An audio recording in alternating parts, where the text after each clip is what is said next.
Hello, film friends, friends of film, and everyone in between. Welcome to the Film Folklore Podcast. I am Jed Props, and I am joined today by Zoe Props. Hey. And, of course, producer Justin Sound. Hello. Joe is not with us today. Through the game of telephone, we learned he was at the Nazca lines with the urban legendary twins Lamangelo and Arangelo. Zoe, where's Chris? I don't know. I haven't heard from him in days. I track his location and it says he's somewhere, I don't know, somewhere deep in Florida. It's all kind of weird. I'm actually deeply concerned. I thought it was just a dead zone. But you know what? Is it another hole? I'm scared. I'm actually scared. I think we should be a little worried. Yeah, we should stop this podcast right now and go look for Chris. Anyone out there? It's Chris AD. I don't know his last name. But It is out, AD. but he's out there fighting for his life. If you see him, we'll put up a picture on our website. His last name is spelled AIDEE. So Good luck. Yeah. Because I'm not going to Florida. Is maybe he stepped into the theoretical third dimension I don't know, man. where Professor Frink talks about the hypothetical Sad. z-axis. No. Nerd jokes. Anyway, That said, we're going to get into an interesting discussion of current events today. And for those listening, you've already seen the title, so you have a good clue. Before we get into this, today's kind of updates and coverage with our strike and negotiations world, I feel like we're going to have a little fun moment. So I wanted to test out a new game on you guys. Now, I think this is our first Zoe Justin head-to-head. Is that correct? I don't know. Yeah, I feel like it's the first one. I feel like it's not correct. Yeah, I mean, there's definitely been a Justin Chris, because that was the Christmas episode, and sorry, the holiday Christmas, just not Chris's holiday. Anyway, Yeah, it sounds like that. Yeah. yeah. So let's think of whose line is it anyway, where everything is made up and the points don't matter. So what we're going to do? Yes, that relevant show that everybody has seen and watched. I caught a new episode last week. It's Wayne Brady, the other people, Okay. You mean with Drew Carey? Yeah, well, you know what? The Canadian version or the Drew Carey version? Because even the Drew Carey version had Canadians. But anyway, we're going to do a word association, film style, where I'm going to go back and forth, and I'm going to give you a random word, and you just say the first thing that comes to mind. okay. All right? I'm going to alternate between you, like I said, and are y'all ready to give it a try? Yes. Okay. Justin, you won the opening challenge because J comes before Z, so congrats. So you ready? Yes. Grip. I tried hard on that. Okay. Hand. Prop. Stuff. Craft snack. Is it muffin? Frizz. Hair. Base camp. It's hammock. Another take. One more. I don't know. Come on. Kill lights. Finally. Texas switch. No. Thanks.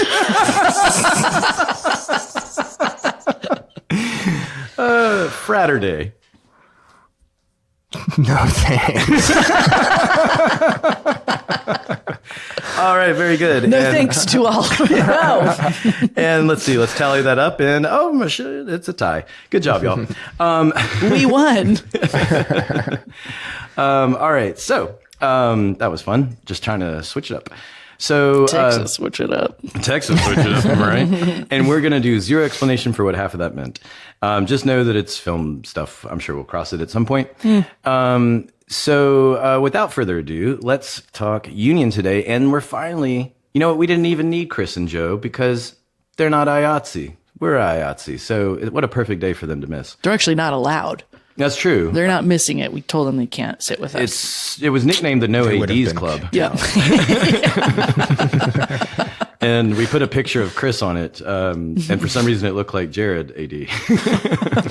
That's a joke that two of us will understand.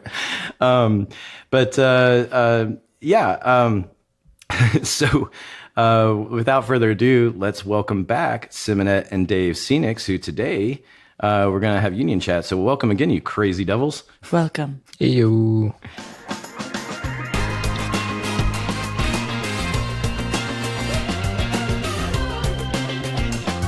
Hello and welcome back to Dave and Simonette. How are y'all doing?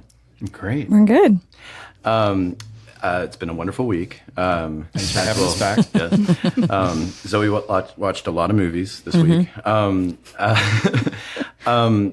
thank you both for coming back. And today we're going to kind of get into our union world, IATSE. And we'll also say what that stands for in a second.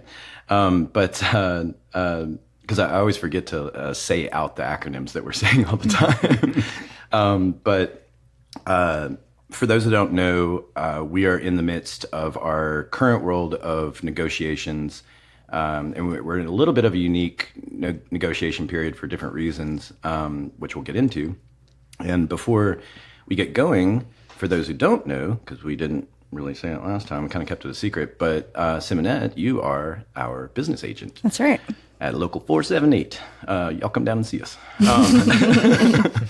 And Dave, also, you're very active. And I had the pleasure recently being on, that was actually my first committee.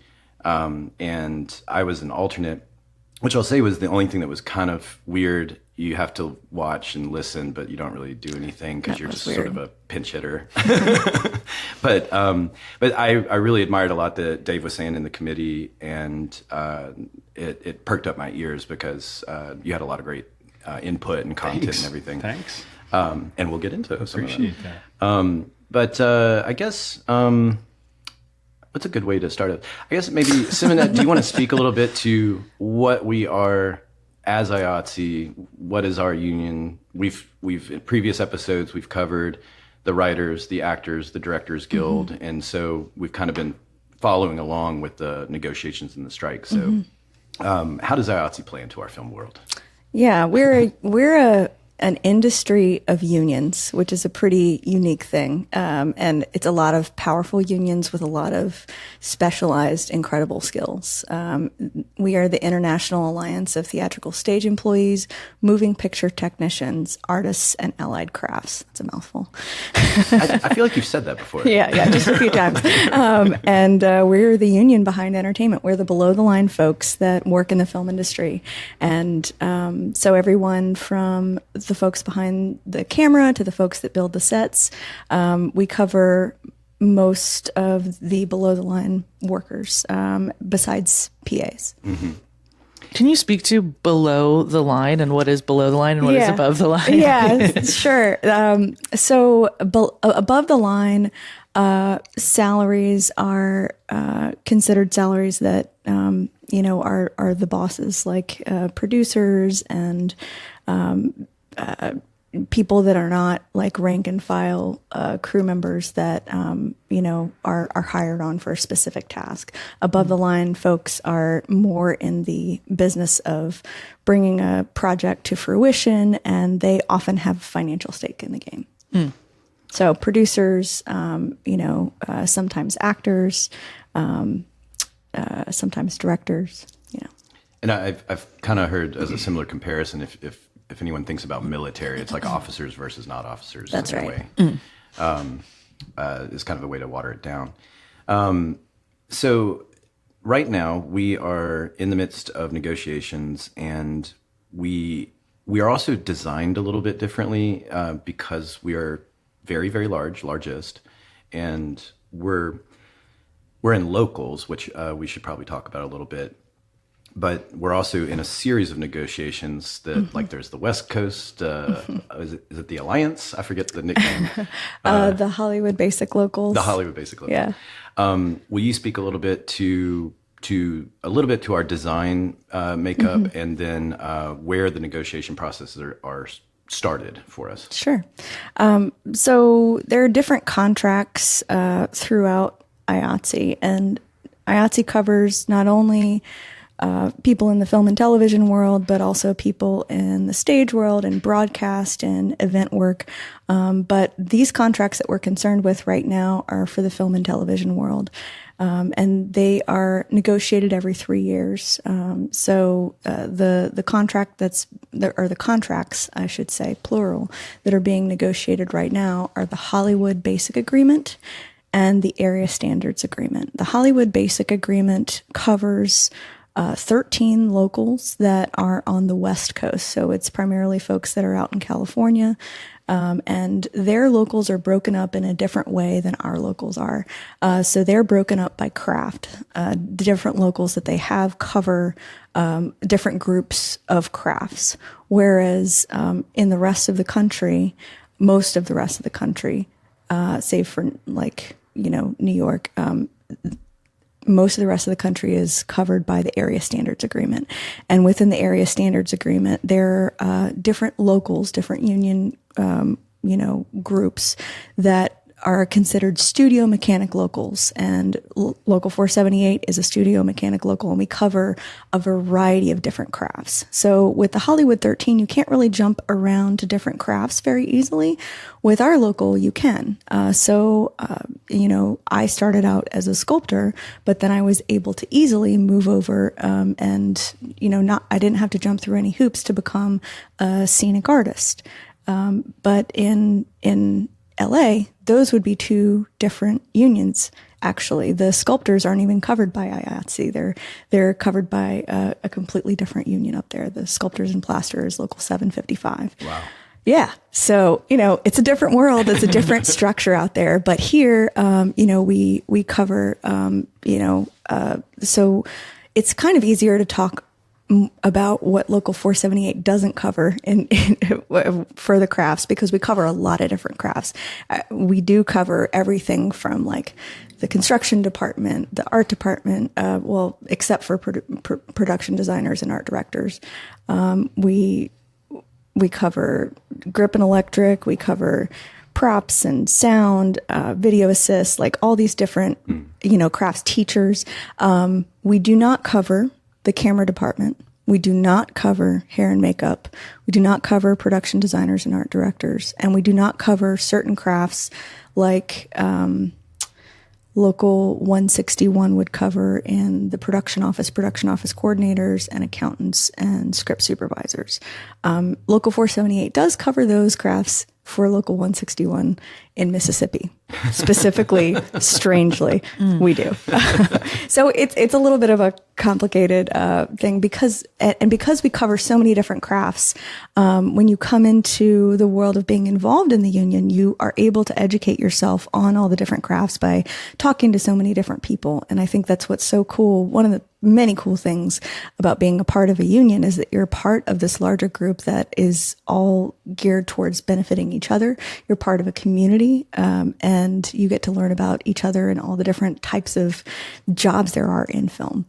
So these negotiations that are happening right now, to get back to that, the Hollywood 13 and the Basic Agreement went first in these negotiations.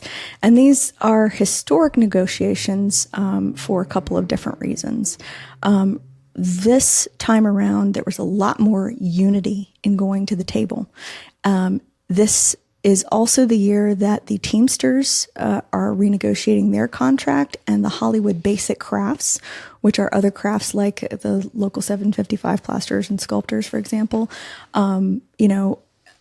everybody's contract is up July 31st. So everybody is having to renegotiate their contract. It's that 3-year deadline. And so at the beginning of these negotiations, because out on the West Coast, IATSE, the Teamsters, and the Basic Crafts are all on the same health plan, the MPIPH health plan. They all sat down at the table together, which is kind of a historic thing for them to all negotiate together. They usually do their own thing, but this time they were all like, let's do this together, guys. Let's figure this out, because there's a big deficit with the health plan. And so they're locking arms in those negotiations. And then, the unions on the West Coast are separately negotiating for for their contracts for various things. So the Hollywood 13 locals have their own negotiations per local for their craft specific issues. So like Local 44 covers props and many other crafts, for example, construction and stuff like that. And so they had, several days, or I think it was like just under a week for them. But each local out there had anywhere from a few days to a week to cover their specific things. And there were some locals that didn't have very many issues and it only took like a day. And others, the negotiations, they had more to cover and it was like longer. So that has been going on for a couple weeks now. Then we headed into the basic general negotiations. That started 2 weeks ago. So the second week just ended on this past Friday. So the basic general negotiations are about like the general working conditions, the wage rates, things like safety, the general terms of the contract for everyone that works, in the IATSE covered crafts in Hollywood. And they're covering issues that are very similar to the issues that we're about to cover in our area standards agreement negotiations. Getting proper rest, raising wages to account for inflation and the rising cost of living, making sure things are safe on the job, making sure that we are adequately compensated for various things like overtime and, invasion of rest hours and things like that. So, it's similar, but it's not exactly the same as the things that we're wanting to cover. But it's a lot of it's the same goals, but we have slightly different ways of doing things in different areas. And so there's different issues that we're talking about specific to those areas. So there's one more week of the basic general negotiations, and then we head into the area standards negotiations. Now, as I said before, the area standards agreement is for most of the rest of the country. So it's many different locals. It's 24 different locals that are coming together. Not all of them are studio mechanics locals. Some of them cover specific crafts that are over several different states. Like Local 798 covers makeup in several different states. Local 161 covers script supervisors and production office coordinators and accountants in several different states, for example. But we're all coming together to, negotiate our, 3-year contract for the next 3 years. And these negotiations are historic because we've been building up to them in a much different way than we did before. The last round of negotiations 3 years ago was pretty tumultuous, and there were a lot of members that were feeling left out or dissatisfied after those negotiations concluded. We almost went on strike. It was very close. Yeah. And as we saw last year, strikes are pretty serious, and, the writer's strike and the actor's strike, everybody was out of work for quite a long time. And of course we support our fellow union brethren, and sisters and kin, but at the same time, we're all struggling financially. And after we came back from the strikes, the productions didn't start to roll in like we thought they would. Mm-hmm. And so a lot of people are still in dire financial straits right now. So it's put added economic pressure on people at a time when we're going into our negotiations. That said, there are issues that we set the table for these issues last time around, and some that have kind of we've realized we need to focus on more for this next round of negotiations. And like leading up to this round for like almost the past year, we've developed negotiating committees in many of the different locals. We've had a lot more member involvement, which has been fantastic. Before, we would be asking for people to email in proposals and then calling different people and being like, what do you think about this? And what's the best way to say this? And how should this be? And what exactly is the issue here? Now we have a negotiation committee where we can hear from all the crafts at once and have this dialogue. And our negotiations committee for Local 478 has been absolutely incredible, and we work together to create 57 different proposals that we submitted to the international. And Local 478 actually submitted the most proposals out of any local across the IA, both basic and ASA world, which is pretty crazy. But also We win. awesome. Take that, 479. Right? I think that one of the things that's important to think about is that the last negotiations we had, I think that people turned on their minds to what was happening a little, definitely later than when they could do something about it. And it really pissed them off. Yeah. That they couldn't make real time changes to what, now that they were turned on to this issue. So that momentum was just ripe for picking. And it's like, I know that I was on the ground saying, okay, so now we've gotten through this one thing. Let's start working. Let's start. And luckily, Simonette and the rest of the 478 staff was ready to hear. They've always like reached out before, but it was just like a perfect culmination of a bunch of mad members and feeling like their voice was left out. And the union is like your voice. Like that is like when you start breaking it down to like what an actual union is, a collective bargaining unit was like, what is that? Well, it's a group of people that are representative of you to go in there and be your voice. And the empowerment that comes from having, an office full of people that are like essentially working for you, to extend your wants and needs and to validate your concerns.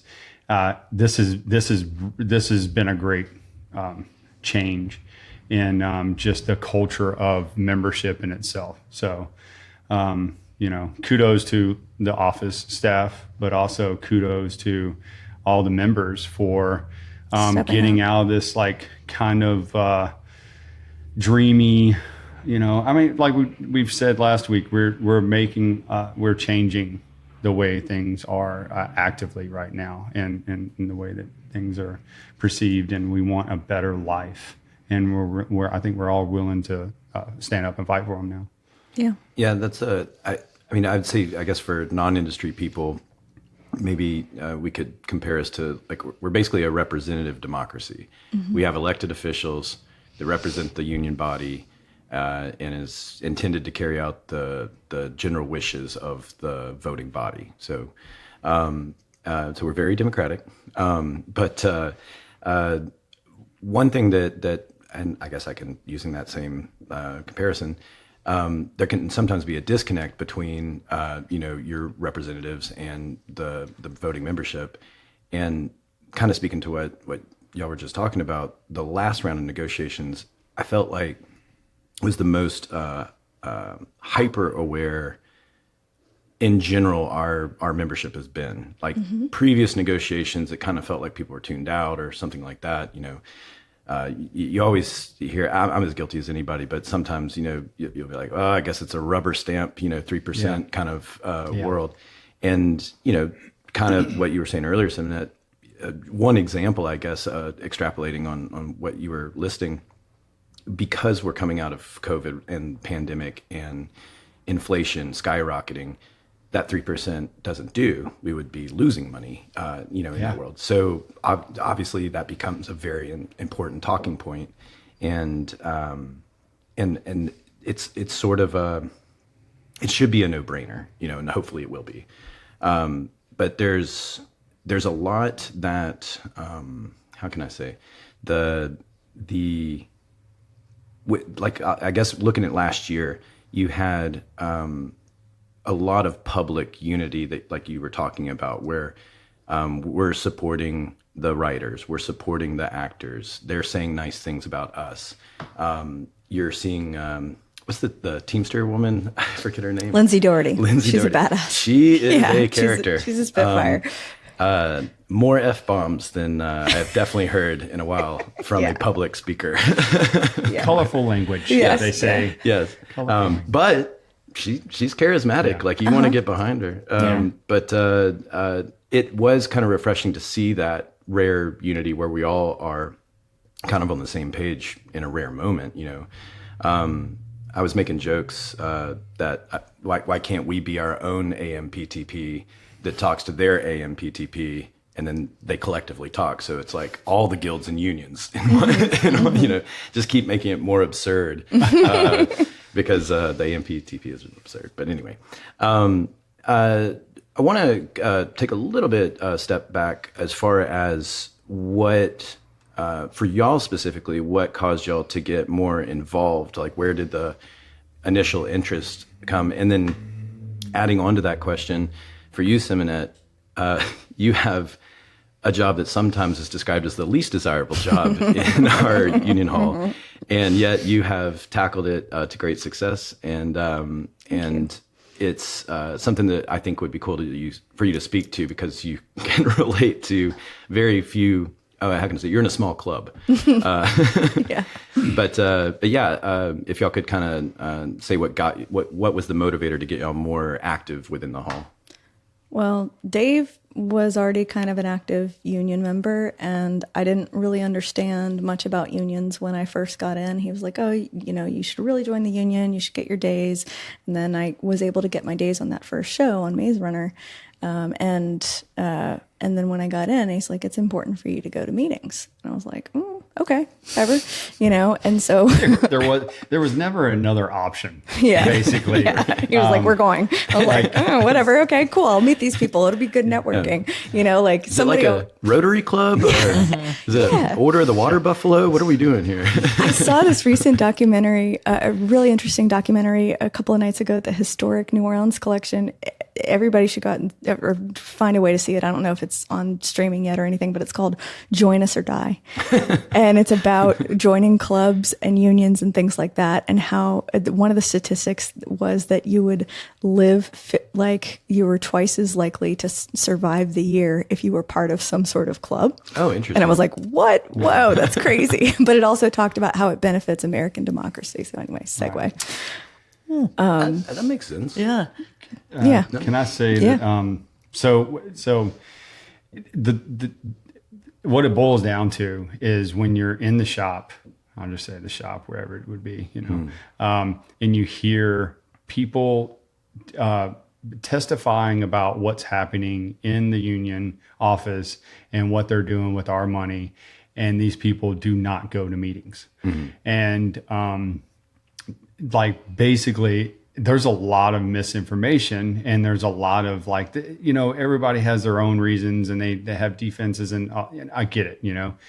So instead of, I was going to say it's our own version of fake news. right, exactly, Totally. exactly. And instead of like listening to that, I was lucky enough that, you know, when I was under Anthony Henderson, you know, he would tell me like, you know, the importance of, you know, unions and it was something to have pride in. So I had pride in it, and I wanted to see how it worked.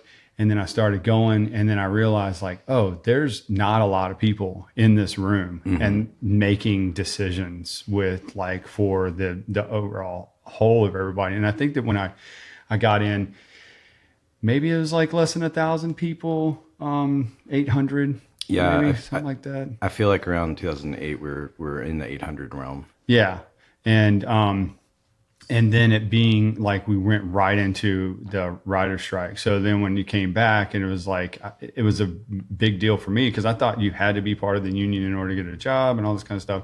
And it was like I wanted to know how it worked, and I really wanted to get in there and just like thinking that the people that help you get jobs are sitting in that room.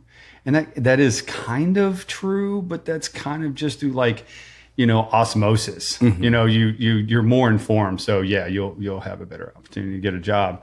But my own personal nosiness of investigating what's going on, whether it's looking through blinds or just being, like a young crotchety old man. But to look in and see for myself where the corruption is or where the misdealings are that these people are talking about. It's like, I'm going to go in here and I'm going to look for this stuff that they're talking about.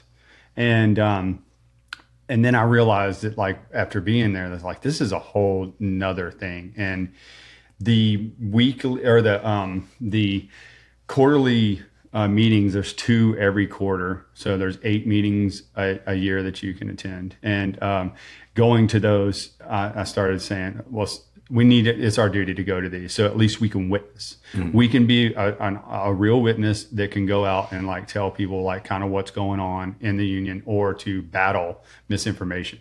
And we were nobodies.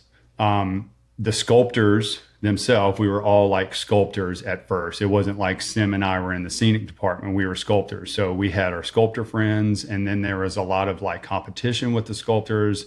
And as a group, a few of us would get together and go and try to be part of this 90-day thing, and and for membership days, and we're, I'm not saying that we had our alternative mode of operation, but we all had our different reasons for being there. And through being there, Sim and I kind of like just kept going.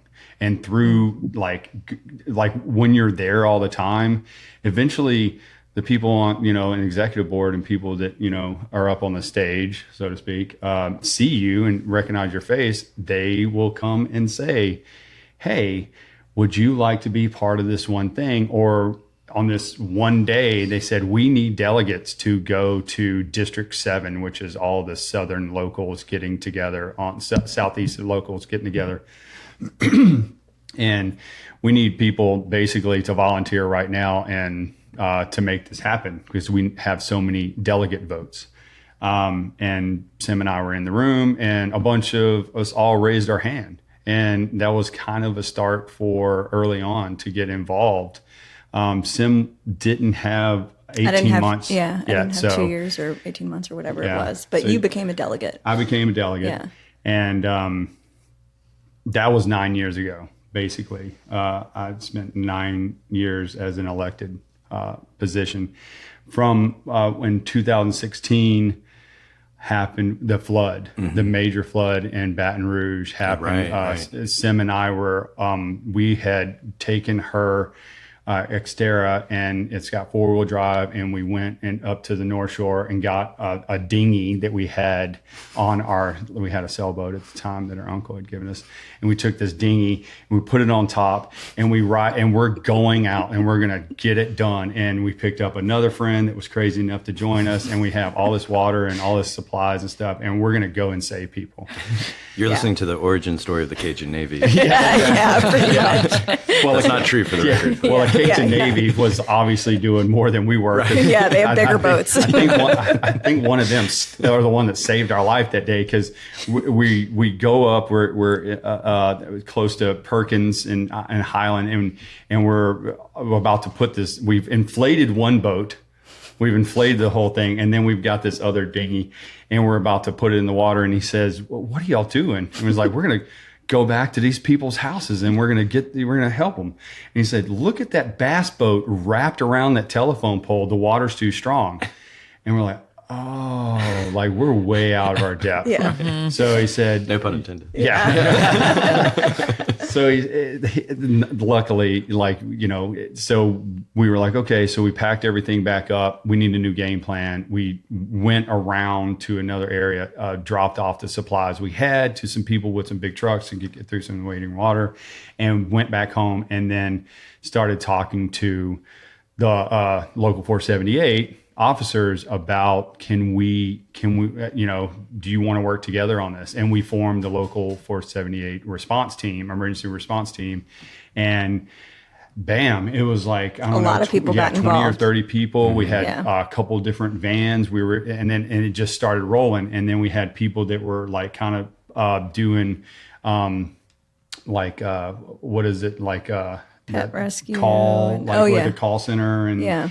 and sending us out because no one was going to some of these little areas, these little Yeah. churches and stuff, and some of the main arteries were being taken care of, but some of these little small towns around the area weren't. Completely ignored, and Yeah. they like were desperate for supplies, like little churches. There was like a Hyatt or a Holiday Inn or something that was in this obscure area that was like sheltering all these people, didn't have any supplies. wow. There was like pet stores that were like in rural areas of Baton Rouge that had all these pets that were stranded or didn't have enough pet food. Like, so we were just like searching Hauling out dogs that were like just just they didn't want to be in the car. They weren't like injured or anything, Yeah. just howling Sure. for like 2 hours trips and That's a road trip. yeah, they're talk about it. like trying to sue the dog that's howling and Throw biscuits, so we, peanut butter and bread. through doing that, then we, we never sought off, searched out, searched out, sought out, yeah. sought out, sought out. What a time I Sawed did.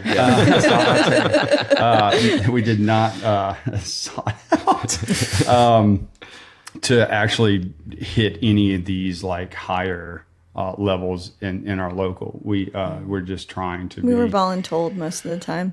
And then we did run for office, but it was always just to remain involved and to get to go to like conventions and stuff like that. Because that's where the learning happens. Like we would go there and we get so fired up, Yeah. listen, and we'd be able to see Matt Loeb and see him speak and some of the higher up officials and get fired up. We went to Officers Institute. We participated in some picket lines for the actual hotel. Like we It's really walked cool. downstairs from the conference room, went outside with all the hotel workers, did an hour of like, it wasn't an official picket. It was, I forgot, informational, I think it is. You're only allowed to do it for like an hour.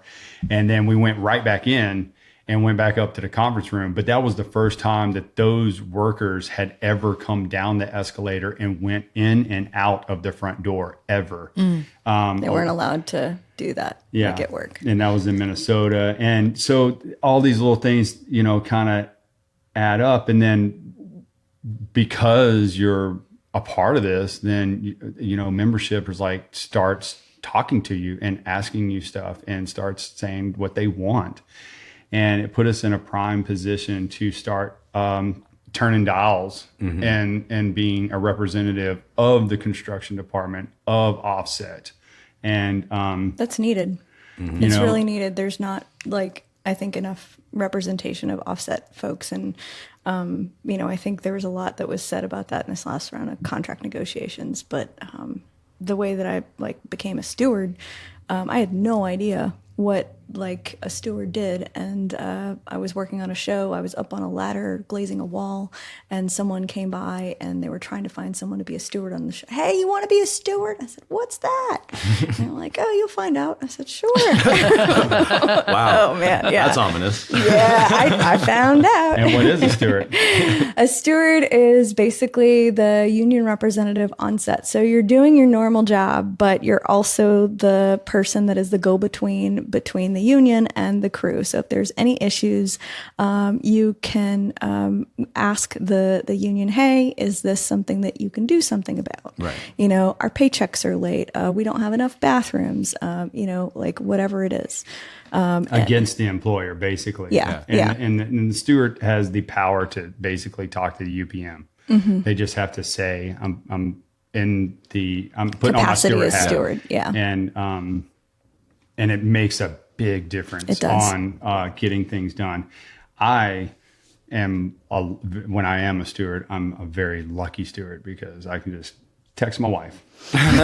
So any show that I'm on, it's kind of like, I'm going to go talk to the whereas BA. when I Yeah. first started being a steward, they would just roll their eyes. I would tell the construction coordinator and some of the bosses and say, "Guess who's your steward?" And they would go, "Oh, the squeaky wheel, Dave Watley. And, are you really bringing up this issue about this light in the bathroom again, and little things. And That was way before I was in the office too. yeah. we And were both being stewards on different shows. I had been told many times from bosses, even direct bosses, like, if you keep doing that steward stuff, we're not going to hire you anymore, which you're not supposed to do that. And then here it is now that, like, I've got this really great crew that I'm on, and they're like, hey, can you ask them what we do in this situation? Just, send a text over, or, hey, we're having this one issue. And they're happy to come to me and Things have become a lot more progressive. Yeah.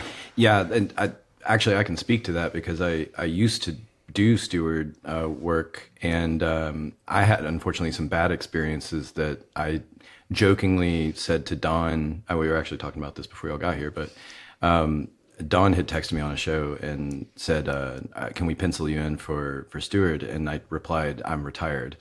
And then Corey, who was the BA at the time, he, like, seconds later, he calls. And so he wanted to know what was up and everything. But since we're on the subject of stewards, a couple of things just as general disclaimers for industry people listening. Stewards deal specifically with union problems, not ethical issues. As anyone who's been a steward has been approached about moral and ethical issues that unfortunately are not things that we cover. You cannot grieve another member. Right. Stewards are not therapists. Yeah. Though we often act as them. Since I always cite Underground, I was the on-set steward on Underground, and daily, at least one department was coming to me about issues, and they were almost never union related. And to give an example, they decided to have a production meeting in the lunch tent during lunch while the crew is trying to eat, and ADs are going around and shushing the crew, which technically we're off the clock in that period. So it's rude, but it's not necessarily a union issue. And so then I would turn around to the production supervisors and I would say, like, hey, that whole thing where y'all had the production meeting and they were shushing the crew, well, nobody liked that. I'm just letting you know. And I don't think a snowball truck's going to fix it. Just letting y'all know. Yeah. Don't shoot the messenger. Yeah. But that's the first person they shoot. Yeah, of course. Of course. Yeah. So you can be on a show and there's like not a single issue, nothing comes up, and you kind of forget you're the steward even because no one like has anything. And then you can be on a show like that one where it's just nonstop, you know?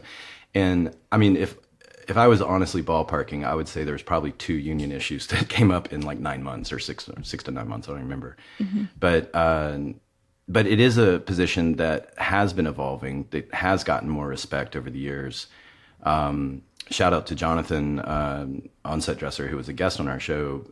Love him as a steward. He's a great steward. He is a great steward. Yeah, he's the on-set steward for Grilled Cheese right now. He's doing a great job. He left our show to go to that show. Jonathan. Good for him. Good for him.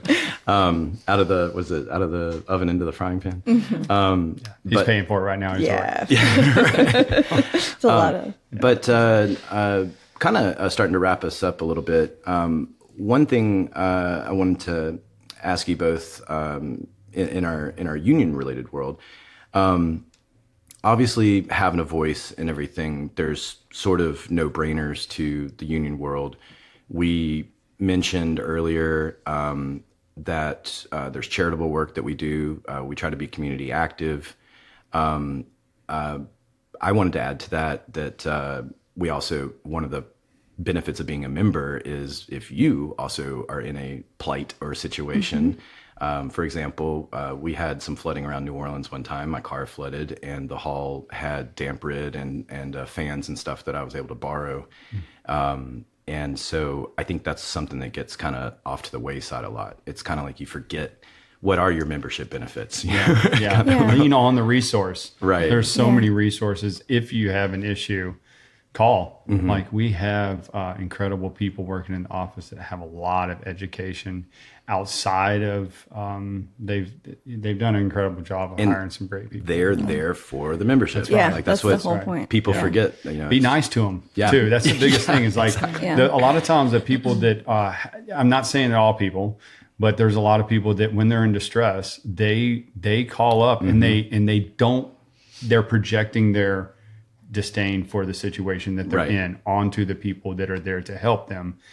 But these people that are there to help them are there to help them. And there's other people that are, sweethearts that are not calling. It's like if you have an issue, call. If you need something, if you I think people forget that it's not just a call center and these are faceless.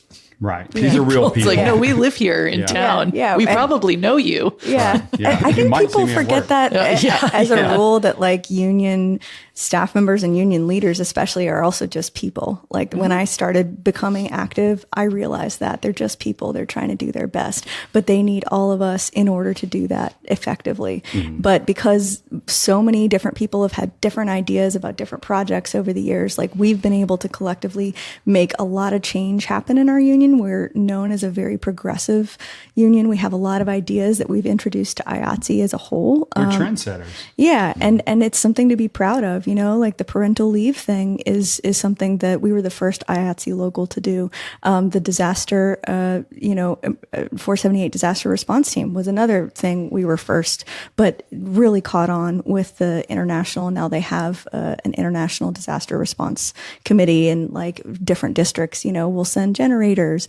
And that's something that like. We're going to need more and more, as time goes on and climate change evolves and storms and fires, wildfires and all that stuff, but like, tigers and bears. yeah, exactly. But like you can make change within your local. And I think that's the coolest thing that made me keep wanting to come back is that like, I saw myself being able to get up and it was terrifying to get up at a union meeting for, in the first, couple of years that I did it, but I did it anyway, because I knew that my voice could make a difference and that, all of our votes in that meeting and all of our voices and ideas would be able to make change. It was very different than like going to the polls, which sometimes, I do it anyway, but sometimes I'm like, frustrated by like, this is only one, drop in a very large bucket. Well, with the union, as Dave said, there's not as many people that show up to the meetings. I wish there were more, but you can make change happen through the union, and it might take time. Often takes time. It often takes time, and it's frustrating, and you get a lot of no's. But you can also like talk to different leaders and see who might support your thing. And the cool thing about Local 478 is that we have leaders that want more involvement. And Dave and I were lucky enough to be working with leaders that reached a hand out to us and were able to encourage us and say, oh, you want to get involved? Here, go do this committee. Oh, you wanted to start a disaster response team? Let's do that. Not like, whatever, we're not going to get involved in that. No, like they were like, oh yeah, this is a great opportunity. Let's go. So like, it's a culture that I definitely want to continue in my capacity as a union leader, getting more people involved. It's really important to do that. Yeah, we are the union. Yeah. And that's like one of the most important things to remind people is like, we are the union. We make the change. Yeah. I talking about participation, y'all reminded me, this is a general voting note that my mom always said over the years, that going to vote is also what gives you your right to complain. That's right. And also, we're recording this on Mother's Day, so happy Mother's Day, Mom, and all of your moms and moms everywhere. Shout out to mom. Yeah, noble professions. I saw a card that said, "Moms, if being a mom was easy, then dads would do it." I was like, "That's a good card." But one last thing before we get out, with negotiations going on. Could y'all, because we're going to talk about it when we wrap up, but I wanted each of you to give a bullet point in the negotiation proposals that is the one that you really, really are hoping gets passed through. Like, Sure. I know there's a lot to pick from, of course. I think 57, is that what we said? 57. Yeah. But I guess to kind of keep it general, like for me personally, I'm always complaining about hazard pay because I think it's a myth. But that's because we've worked in the power plant a lot, but that's another story. But you know, whether it's the increasing the percentages, you know, or the scales, or, you know, is it safety related? You know, just more topical. You don't have to say like bullet point number 13.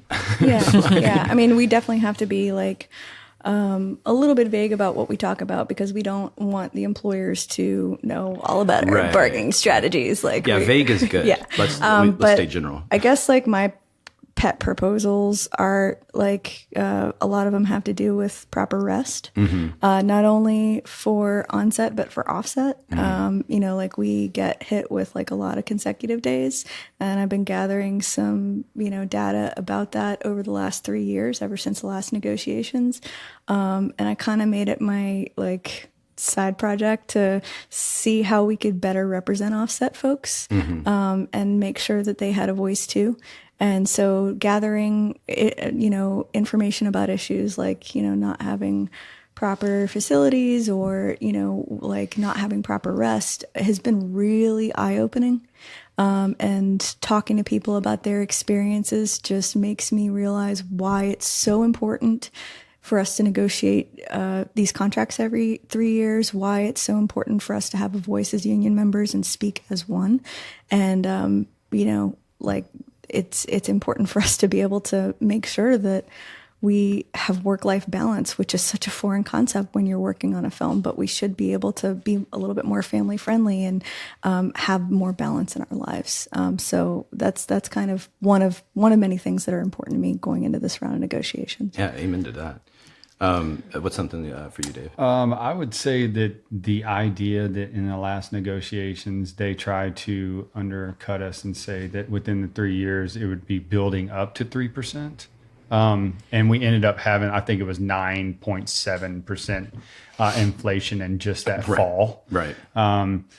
If we're not keeping up with inflation, then we're getting pay cuts. And if you're willing to waste the moon on materials, but you're not willing to give a little bit extra to your labor, then I think your priorities are all messed up. Yeah. You know, so let's be real. If everybody is having to consider inflation when they're doing everything with their bottom line, then let's take care of the workers, because this whole thing is about workers and their families and jobs. And I mean, it's great that you're saying entertainment and what this and this and that is, but the reality is we're human beings, and we should take care of each other. Yeah. And going into negotiations, you know, as far as strategy goes, like there's only a finite amount of like money, right? And part of that is going to be taken up by wage increases. Part is going to be taken by, you know, various other things like some people want vacation pay, you know, like stuff like that, you know, but we have to decide where we want those things in the contract, because it's a finite amount of money at the end of the day that the employers are going to agree to add. It all costs out to something besides penalties, because the penalties only happen if they if they decide to work into premium hours or days. Exactly. Yeah. You know, or like, you know, work through lunch or whatever. So that's kind of on them, but everything else there's like a finite amount of money, like a pie, and it's just about how we want to split that pie up. And so we've been developing something called the Contract Action Team, and we've been recruiting people for that, where it's like kind of like a telephone tree, like a network of people that we can text, and they can text the people that are in their immediate network, and we can get immediate feedback on important issues when we have decisions to make, or if there's misinformation going around in the media, because all the trades are owned in the most part by AMPTP companies, and you know, we can correct that misinformation so that people aren't scared by those crazy headlines. And some things are true, but some things are like, okay, this is a little inflated, or this is kind of a misdirection, you know, here, or a misrepresentation. They have the money to have these big think tanks that will produce propaganda in order to scare and steal and steer and manipulate us. Oh, Yeah. there's so much morbid irony about the strikes last year. I mean, when it comes to even much to our chagrin, I guess, because we were all suffering as a byproduct, but it was, at least for me, I relished in the fact that their whole plan backfired. And that was kind of fun. I mean, silver lining to the situation, but it is just so much pompous attitude that was coming from at the time. And then, I mean, we've said it in prior union talk episodes, but the kind of Marie Antoinette, of it all, which, by the way, she never said that, but but this isn't a history thing. It's my stomach today. Is that what that was? Yeah. That was a car going I by. thought it was too. Or what's my dad used to say, or was it? Well, the elephant running through the room or whatever. It's playing mariachi. It's good. Yeah. Well, I want to thank you both for coming in today. This is one of those moments where I'm going like, oh man, there's so much union stuff that we can talk about. It's hard to condense. We can come back. We're Friends of the available. podcast. I mean, this is a great platform in order to talk and yeah. So y'all are doing a great thing. We really appreciate Thank it. you. Yeah, and thank actually, you. that was you took the words right out of my mouth, because that's what I like, that y'all were able to come in and kind of shed a light on what is our world. Which is sort of the basis of this whole platform, is giving that peek behind the curtain from our perspective, because it's a voice that you don't hear. And I've since learned there's maybe 2 other podcasts that are out in the universe doing a similar thing. But I mean, the more the merrier, as long as people are listening and liking it. But again, thank you both so much for coming in today. Yeah. Mm-hmm. Any questions from you guys? I guess I wanted to add one thing that's Sure. kind of cool going into negotiations. All the other, like the companies and the AMPTP are all competing against each other. Oh yeah, it's weird. And so, but we're all unified. And so that's kind of our superpower going in. Every time we have a proposal, they all have to go back into their room and then like talk to their lawyers and like put it through like, 10 different levels. And like, it takes them a long time to go through proposals. We take their proposals, we go into the room and collectively, we just go, no, definitely not. Maybe we'll talk about it, and then that's it. Like an hour or 2 and we're done and we're going back. Okay, we're ready. And they're like, oh, we need a day and a half, or like, it's 6 hours or whatever it is. So, it's cool to see that like the unity on our side and all the BAs working together in this process. And I've learned a lot from those other BAs. And then on the other side, like they're not unified. They're still competing against each other. And the streaming wars, it's a real thing. So I'm fascinated to see like what the energy is going to be like in that room between those people. Yeah. We, the worker, have the power. And don't forget that. We, the worker, have the power. So you weren't here when I made the Simpsons reference to the union strike episode. They marched day and night by the big cooling tower. Yeah.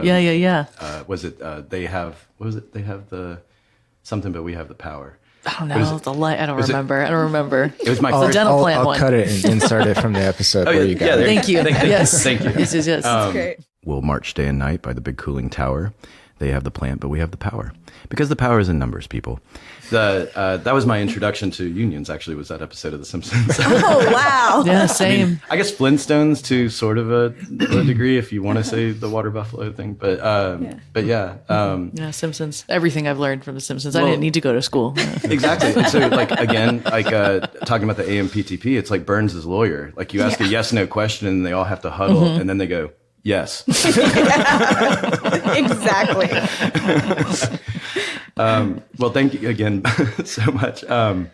And we hope to see you all soon, or we hope to see you on set or somewhere. Oh, yeah, definitely. But yeah, thank you again for coming in, guys. Yeah. Thanks. Yeah, for having us. thanks Great. for all the work that y'all do as well. Yeah, Yeah, thanks. appreciate you. Yay.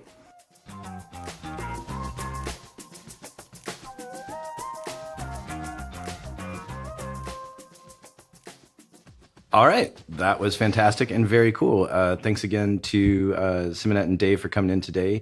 That was a little bit of an eye-opener, I think. Would y'all agree with that? Yeah. Yes, very much. Yeah. I'm guilty of not knowing stuff. Yeah. You are in that number. I think that they were sort of talking about, Zoe. Yes, very much so. Time to get involved. Yeah, I'm going to hold you on the spot too.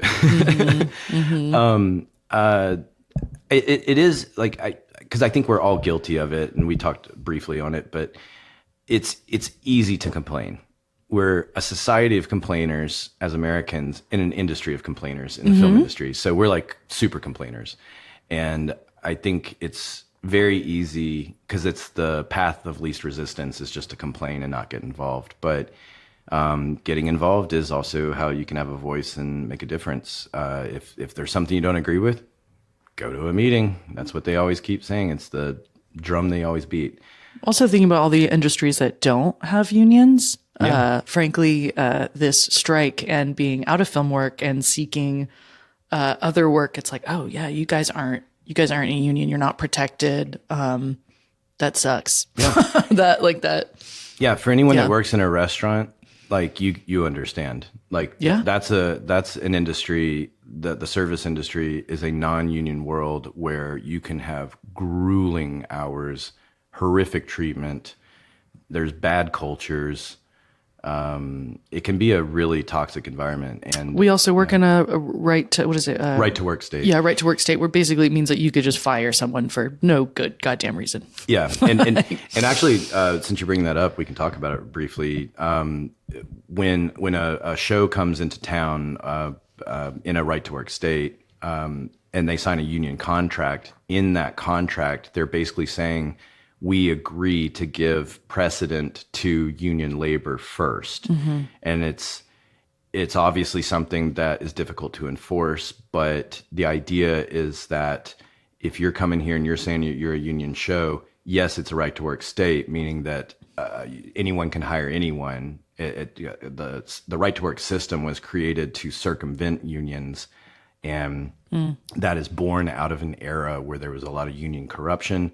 Think Jimmy Hoffa. If you don't know who he is, look him up. A little Google search will give you that. Or who was it? A Jack Nicholson movie. Or that other one. What is the other one? Irishman? Oh, the Irishman. Yeah, Irishman? Right. Sorry. That other one. Yeah. I did my research before I came here. Geostorm. One of the best episodes of How Did This Get Made, I actually just re-listened to it. And I wanted to say that when we were talking about it, but the long short is somebody pointed out to one of the producers that it's like when he first said, what are you working on? He said, Geostorm. He goes, the car? And they're like, wait, what are you talking about? And he goes, a geostorm. And they're like, I don't know that. So they Google the picture and show him. And then the producer apparently was like, you would think someone would have researched that by now. And they still stuck with the name. Yeah. Also a terrible car. Anyway, getting back to union chat real quick. So we're all IATSE, as we said. We asked Dave and Simonette to kind of give a general category of something that they would like to see improved through the current negotiations. What's an area that y'all each would like to see? I mean, I 100% agree with Dave. I think inflation is just too much to keep up with the raises that they're proposing and that kind of stuff. So. Yeah, I mean, they're pay cuts, as he put it. Yeah, if we don't at least match the inflation, it's a pay cut. And I agree. I mean, that one to me, again, that's one of the no-brainer points. Yeah, Simonette, I think that should go hand in hand too with rest, exactly. Too, because I know a lot of people's concerned with rest is that you're not getting enough hours on set, and they're going to try to cut corners in other places. So I don't know. I mean, our industry has always been a work in progress. I mean, for anyone that wants to go back and listen to the Wizard of Oz episode, if you have not, but the actor treatment in that, and then look at actor treatment today, that is what certainly they would consider progress of protections and things like that. We seek the same kinds of things. You know, sometimes it's a respect game, sometimes it's a safety game, sometimes, you know, there could be a myriad of reasons and issues, but it's that steady improvement and trying to keep up with it. But everybody's angling. There's always a, like, where can I cut a corner over here? So long dental plan. Yeah. Lisa needs braces. Yeah. But what's something that you would like to see, Zoe? I don't know. Here's the thing. I'm not well informed enough. Unfortunately. So as far as go to meetings. Yeah, I do. I do. This is turning it into a PSA for. I do. Yeah. people Let's like Zoe, berate. but- Yeah. Let's berate Zoe. She's a piece of shit. Well, you know what? In fairness, Also, I'm new. I'm newer to the union. I haven't been like, you guys talk about back in the day. And I, these old bones. yeah. And I've benefited from change, and sometimes you guys kind of have horror stories that I'm like, that sucks. Well, you keep saying you guys. I mean, let me clarify. You guys know that I'm not a member, right? Oh, I thought you were in. No, not yet. Ew, bitch. Well, That's why I pulled Simonette aside because we've been having conversations Saboteur. about it. There's always been this weird thing with me owning the shop here. I'm a vendor for the industry, right? And we support all of the sound mixers who are members, and so there's been this weird mindset, at least through the beginning of when we were coming up in this business as a vendor, where it was like you don't work in the industry that you're serving, kind of thing. But over the last few years, that mindset, at least in our sound community, has changed, and so through that, I've gotten all my days. Everything is in line. Everything is in order. I've been in contact with them. No, also I've though, also been a huge supporter over the years. Yeah. And they've, and through the business, we've always, cooperated and supported each other. So, I don't think that's I'm a totally crazy thing either. Yeah, Is right. it like when I joined, I don't know, a year and a half ago, not that long ago, there were some old timers there in the, they're curmudgeon-y. in the OSHA doing the shit, doing whatever you do to join the union. Not that long ago for me, now I don't remember.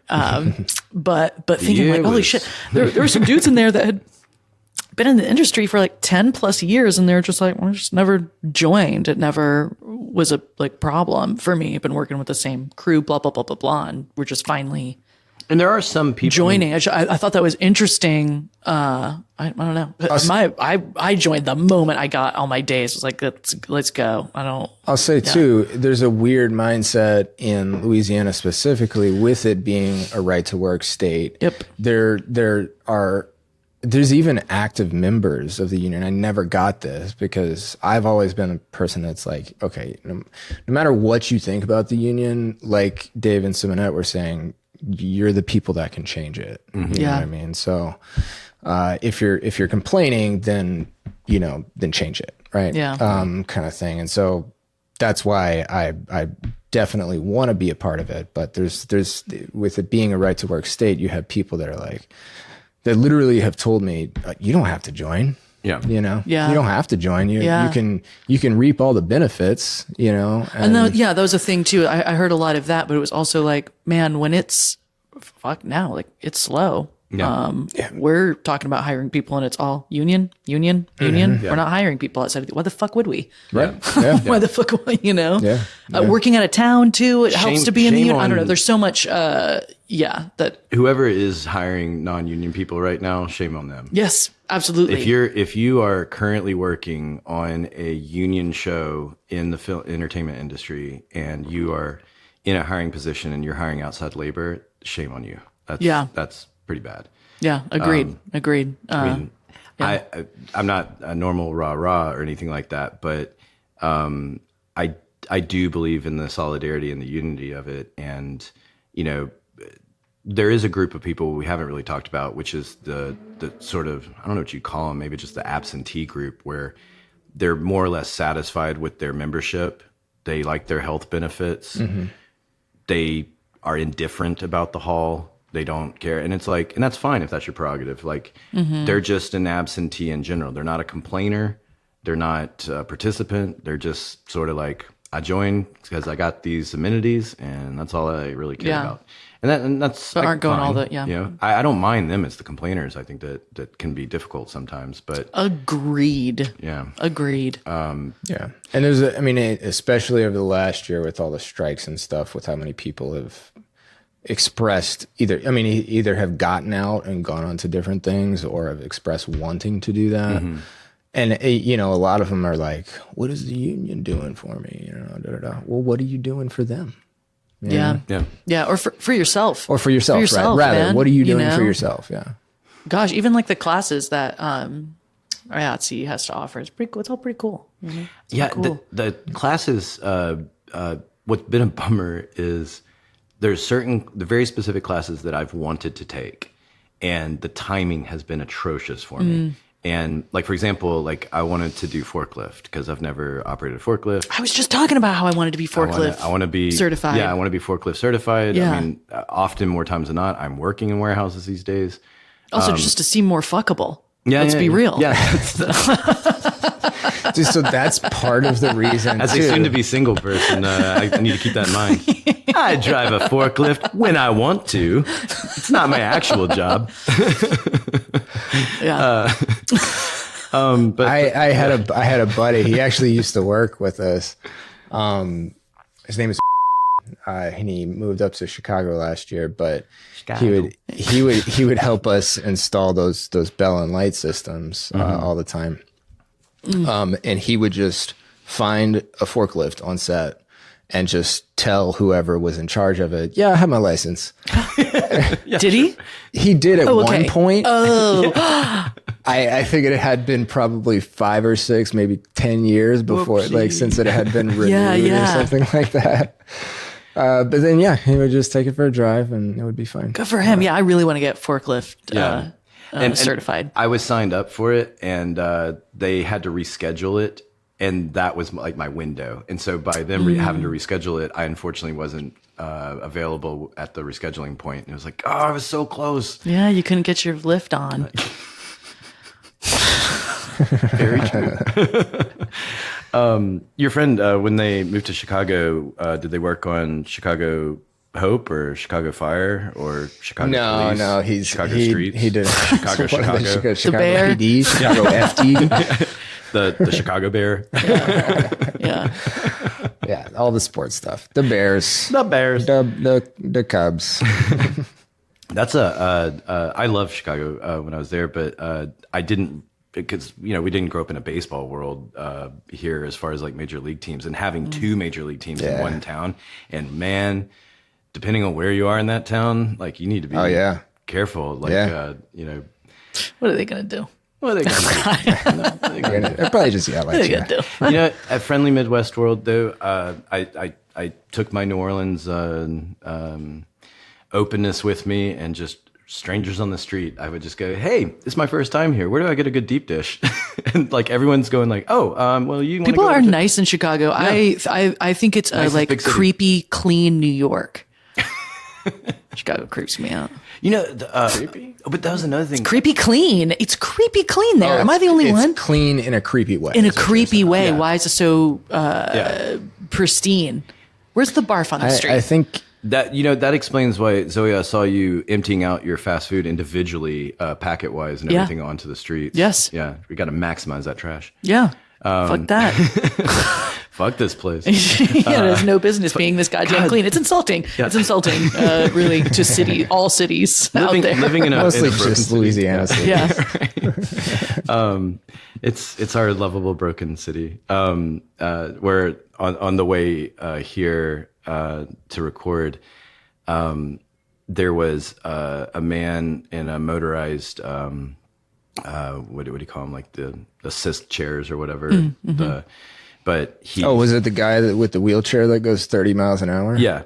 And he was driving into oncoming traffic Yeah. and looking at me as if, what am I doing? Yeah, And- you're the asshole. And that's New Orleans. It's a special entitlement that you can't understand or appreciate until you live here. Yeah, me and Rasa always joke. The line is, "But me though." Yeah. But me. Yeah. Like, anytime anyone cuts us off or does shit like that, Right. it's but me though.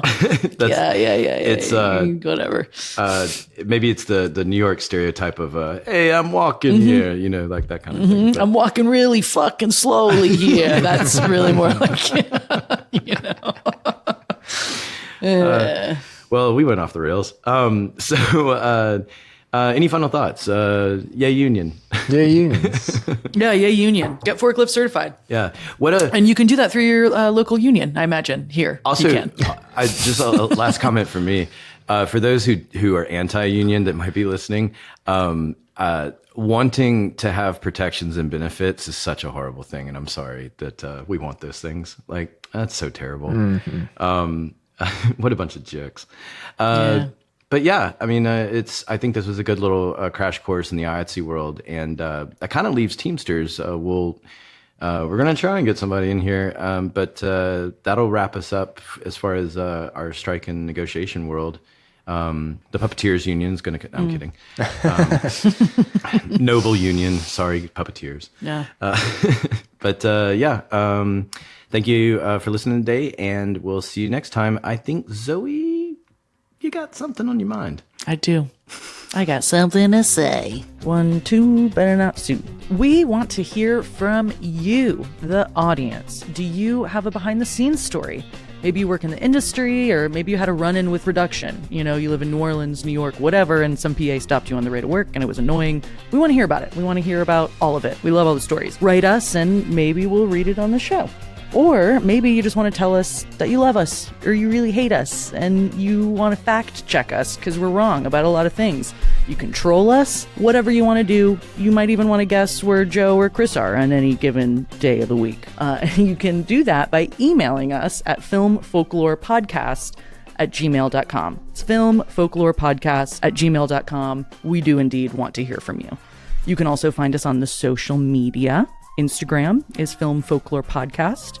Facebook group is Film Folklore. Twitter, X, whatever you want to call it, @The Film Folk. And don't forget to subscribe, rate, and review us. We really want to hear from you. It's very important to us. Again, we work in the entertainment business, so we need a lot of validation. We're very pathetic, sad people, and we really want to be reviewed. We want to know your honest opinion. It means a lot to us because you guys mean a lot to us. And for any of you that really like us and have some change burning holes in your pockets and just any money at all, like a credit card, we set up a donation with PayPal and Patreon.